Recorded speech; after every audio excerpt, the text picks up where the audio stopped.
Guys, India में opportunities और employment दोनों की ही कमी नहीं है, लेकिन फिर भी आज भी इंडियन यूथ एम्प्लॉयमेंट को लेकर सबसे ज्यादा टेंशन में रहता है।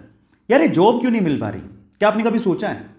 जो कंपनीज इंडिया में इंडियन यूथ को रिक्रूट करती हैं, उसका इसके बारे में क्या ख्याल है पता है? वो ये कहती हैं कि इंडिया में यूथ की कमी नहीं है, लेकिन स्किलफुल, स्मार्ट, एम्प्लॉयबल यूथ की बहुत कमी है।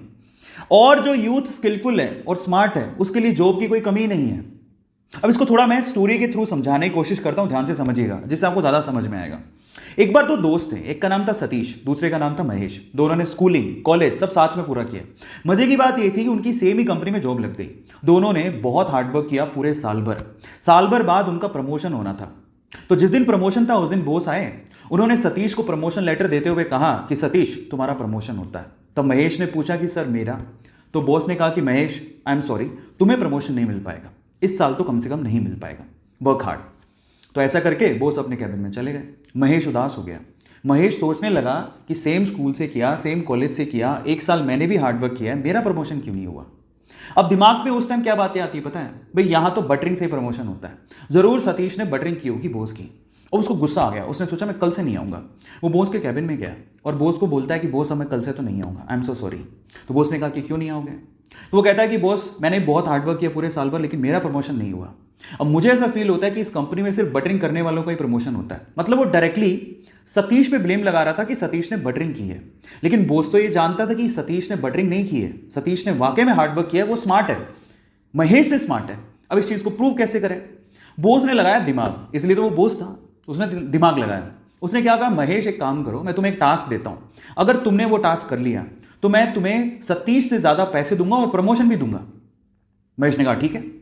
तो बॉस ने कहा तुम एक काम करो, अभी जाओ बाहर, तो हमारे इलाके में पता करो कि आम कौन बेचता है। महेश गया, आधे घंटे बाद वापस आया और बोलता है कि आम एक्चुअली पूरे इलाके में, हमारे इलाके में थोक के भाव में सिर्फ एक ही आदमी बेचता है।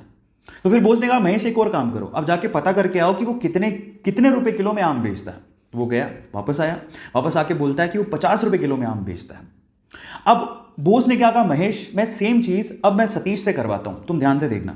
उन्होंने सतीश को बुलाया और सतीश को बोलता है कि सतीश एक काम करो, इस इलाके में जो आम बेचता है उसकी खबर लेके आओ कि कौन कौन आम बेचता है। सतीश गया मार्केट में और वापस आया आधे घंटे बाद, और सतीश ने जो कहा महेश उसको देखता रह गया।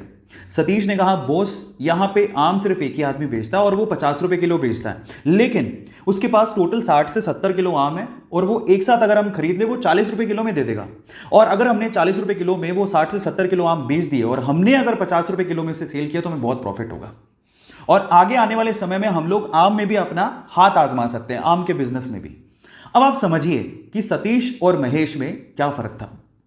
आप समझ पा रहे हैं कि स्मार्टनेस और स्किल का क्या मतलब होता है। आज का यूथ क्या है ना, सिर्फ इस फिलॉसफी में, ज्यादातर यूथ इसी फिलॉसफी में जीता है कि इतने में इतना ही मिलेगा। जब आप ये सोचते हो कि इतने में इतना ही मिलेगा तो प्रमोशन की आस आपने रखी क्यों है?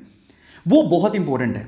मैं हमेशा एक बात बोलता हूं, आप जिस भी कंपनी में काम कर रहे हो या आप जो भी करना चाह रहे हो, अगर वो आपको 100 रुपए देती है ना, तो आप 50 रुपए का काम करके मत दो, आप उसको 200 रुपए का काम करके दो। आप उसको अपना आदी बनाओ। जब आप उसको अपना आदी बना लोगे तो आप जिंदगी में प्रमोशन के लिए या एम्प्लॉयमेंट के लिए टेंशन में कभी नहीं रहोगे। तो अब आपको समझ में आया होगा कि एक्चुअल में क्या मीनिंग है, क्यों लोग एम्प्लॉयमेंट को लेके इतना टेंशन में रहते हैं। सो गाइस, मेरी तरफ से मैंने समझाने की कोशिश करी है। ऐसी अमेजिंग स्टोरीज के लिए यूट्यूब पे हमारे चैनल को सब्सक्राइब कर लीजिए, और अगर आप इंस्टाग्राम पे देख रहे हैं तो मुझे फॉलो करना मत भूलिएगा, और इस स्टोरी को लोगों के साथ शेयर जरूर करिएगा ताकि वो समझें कि यूथ और स्किलफुल यूथ में क्या फर्क है। Thank you so much.